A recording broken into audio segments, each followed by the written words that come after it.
Developing tonight, new reaction after President Obama put the city of Ferguson, Missouri back into the world headlines, citing the deadly shooting of teenager Michael Brown during his UN address today. Yesterday, Ferguson made its own news as 5 people were arrested and 2 police officers injured during a new outbreak of looting and rioting. Some demonstrators saying they were outraged after a memorial to Michael Brown, the teenager who was shot and killed by a police officer, was damaged by fire. Don't forget that police officer is facing a grand jury right now. He may or may not be indicted. Hours ago, however, President Obama said that this case in Ferguson is evidence that America is not perfect. In a summer marked by instability in the Middle East and Eastern Europe, I know the world also took notice of the small American city of Ferguson, Missouri, where a young man was killed and a community was divided. So yes, we have our own racial and ethnic tensions. Joining me now, Kirsten Powers, who's a Fox News political analyst, a USA Today columnist, and she served in the Clinton administration, and Jason Riley, who is a Wall Street Journal editorial board member, a Fox News contributor, and author of Please Stop Helping Us: How Liberals Make It Harder for Blacks to Succeed. So with apologies to the audience, we cut that soundbite a little short. It begins with the president saying, "I realize that America's critics will be quick to point out that at times we too have failed to live up to our ideals, that America has plenty of problems within our own borders. This is true." And then he goes on to say, in a summer marked by instability, and he points to Ferguson. Appropriate? No, for a couple reasons. A, as you mentioned earlier, the investigation is ongoing. So I question the appropriateness of the president speaking out with respect to that. But secondly, the analogy is just ridiculous. In fact, I think it's outrageous. Tensions between the black community and the police are not based on race or ethnicity. They're based on the fact that blacks commit a disproportionate number of crimes in this country. That is what it is based on. And the idea, I mean, the idea that cops are in these communities to shoot black people is ridiculous. They're in these communities to frankly stop blacks from shooting one another if the crime stats are any indication. Now, that's sad, but that's the reality.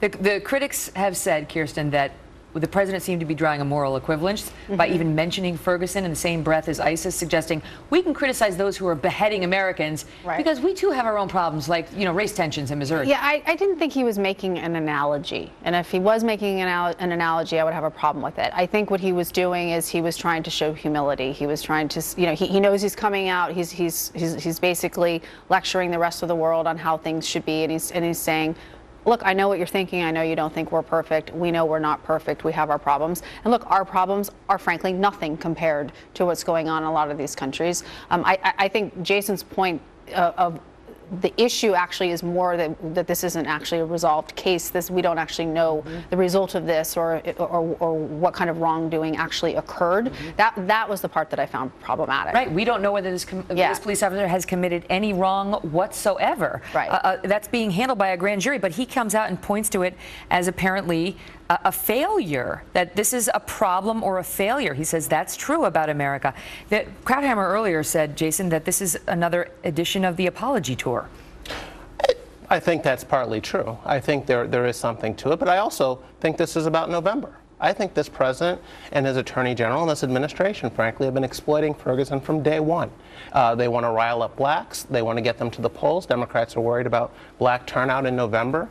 And I think this is really all about optics, pretending that Bull Connor runs the Ferguson Police Department. They know that's not true, but they're willing to pretend it's the case in order to rile up black voters. Can you imagine being Officer Darren Wilson, who's, you know, may or may not be charged in this case, who claims, you know, from what we've heard, that he's claiming self-defense, that this guy came after him. Now, we don't know, but that's what he's claiming.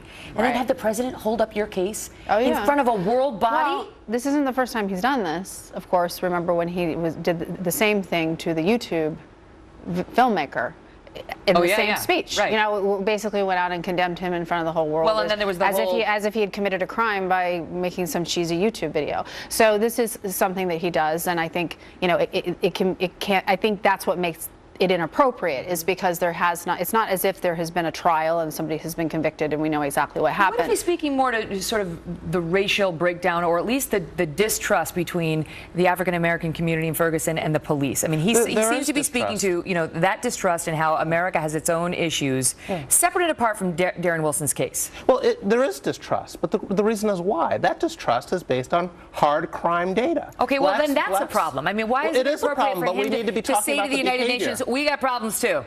The comparison, I think, is just outrageous. And if he did not mean to make a comparison, then he should offer some sort of clarification. Well, apparently the White House came out later and said, well, we didn't mean to draw a moral equivalence. He said that they, you know, tell it to the folks listening in Syria. Yeah, they said, I didn't hear a moral They don't read Politico. I didn't hear a moral equivalence. I don't think that that's what he was saying. To me, clearly, and this is what they ended up saying, it was clearly he knew that he was taking a lot of the world to task, and he was basically trying to say... Who in the world is going to be softened by the fact that he pointed to Ferguson? Well, you know what, I'm going to listen to him on whether I should join the coalition against ISIS, because he did point to that situation in Missouri. I do think there are a lot of people around the world who think the United States is perpetually lecturing everyone on how to live without having a lot of reflection on what's happening in our own country. You know, so I think that's a reality. Think he changed a heart or a mind on that? No, I don't. I think that was a political comment, and I think it was intended to reach a target audience that frankly, he wants to get out in November to support Democrats. Jason, good to see you. Kirsten, you too. Thank you. Still ahead, the great coffee